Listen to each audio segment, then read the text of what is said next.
தூக்கிட்டு வந்துட்டு எங்கள் வீட்டுக்கு பின்னாடி வைக்கப்போர் இருக்கும். அந்த வைக்கப்போரில் என்ன பண்ணேன், சரி நாளைக்கு விளையாடுறதுக்கு வேணும். ஆனால் வீட்டில் பார்த்தா அடிப்பாங்க இல்லையா? ஒளிச்சு வச்சுட்டோம். எதா பொருளாக இருந்தாலும் அந்த பக்கம் போய் ஒளிச்சு வைப்போம். அது மாதிரி 2 வைக்கப்போர் இருந்தது. வைக்கப்போர்னா தெரியும்ல, வைக்கப்படப்பு மாட்டுக்கு போடுறது. அதில் பின்னாடி வந்து ஒளிச்சு வச்சுட்டோம். அப்போ தான் யாரும் எடுக்க மாட்டாங்கன்னு ஒளிச்சு வச்சுட்டு, வீட்டுக்குள்ளே போனால் எங்கள் அப்பா வந்திருந்தாங்க ஊர்ல இருந்து. உடனேவும் எங்கள் தம்பிக்கு கல்யாணம், ட்ரெஸ் எல்லாம் எடுக்க வேண்டியது இருக்குது, பாப்பாவை கூட்டிகிட்டு போகிறேன்னு பத்திரிக்கை வச்சுட்டு என்னைய கூட்டிகிட்டு போயிட்டாரு. சரி அப்படின்ட்டு போயிட்டோம். சொல்ல முடியாதுல்ல, வந்திருக்காங்க, என்னைய கூட்டிகிட்டு போயிட்டாங்க. போகவும் கொஞ்ச நாள் அங்கே கல்யாணம்லாம் முடியிற வரைக்கும் ஒரு 2, 3 வாரம் இருந்துட்டு திரும்பி வந்தோங்க. வந்தா எங்கள் வீட்டில் எல்லாரும் கொச கொசன்னு பேசுகிறாங்க. அங்கிட்டு அங்கிட்டு பேசுகிறாங்க.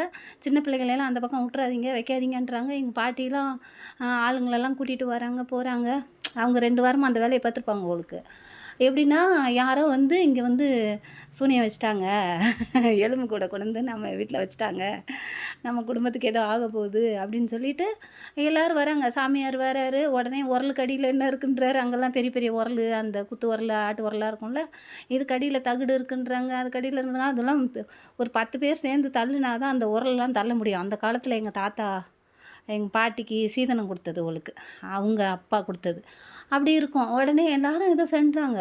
என்னவா இருக்கும்? ஏன் இவங்க எல்லாரும் வந்து பூஜை போடுறாங்க, சாமி கும்பிட்றாங்க, போயிட்டு வராங்க, சுற்றி சுற்றி இந்த கோழியெல்லாம் அறுத்து அதில் இது கொடுக்குறாங்க. நைட்டு 12 மணிக்கு சாங்கியெல்லாம் பண்ணிகிட்ருக்காங்க.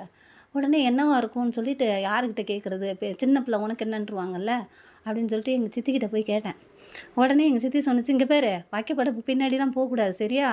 அங்கிட்டு ஏன்னா என்ன இருக்குது? நான் ஒரு சமயம் பாம்பு கீம்பு இருந்திருக்குமோ, அதான் சொல்கிறாங்களோ அப்படின்ட்டு. உடனே எல்லாம் பேசிக்கிறாங்க. எப்படி இருந்தா? நாங்கள் இவ்வளோ நேரம் நாய் இருக்குது, எல்லாமே இருக்குது, எப்படி வந்து நைட்டில் வச்சுருப்பாங்க அதை அப்படின்றாங்க. என்னத்த வச்சுருப்பாங்க அப்படின்னு சொல்கிறேன். சும்மா சும்மா வைக்கப்படப்பு மேலே ஏறி நாங்கள் அந்த மரத்து மேலே கூட ஏறி சறுக்கி சறுக்கி விளாடுவோங்க. அதனால் எங்கள் சித்தி சொல்லுது, இதை பாரு, அந்த மரத்து பக்கம்லாம் போகக்கூடாது, அந்த வைக்கப்படப்புக்கான போகாது, அங்கே மஞ்சள் குங்குமம் எல்லாம் போட்டு சாமி கும்பிட்ருக்காங்க.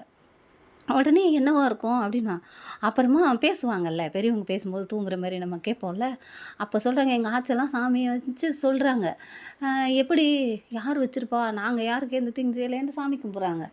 உடனே என்னவா இருக்கும்னா, அவனே என் பிள்ளைய பார்த்துக்கோங்கப்பா, அப்படி பார்த்துக்கோங்க, இப்படி பார்த்துக்கோங்க. அதுக்கப்புறம் பார்த்தா எங்கள் சித்தி அவங்களாம் இன்னொருத்தவங்களாம் பேசிகிட்டு இருக்காங்க.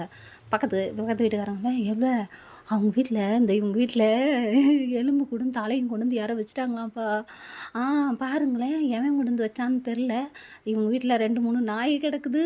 அப்படி இருக்காங்க. ஆள் எப்பவும் நடமாடிக்கிட்டு போய்க்கிட்டு இருக்கும்போதேவும் எப்படி கொண்டு வந்து வச்சுருக்காங்க பாரேன் இல்ல அப்படின்னு சொல்லி, ஏதோ போறாமையில வச்சுருக்காங்க, இவங்க வசதியாக இருக்கான்னு வச்சுருக்காங்கன்னு அதுங்க ஒரு பக்கம் புரணி பேசுதுங்க.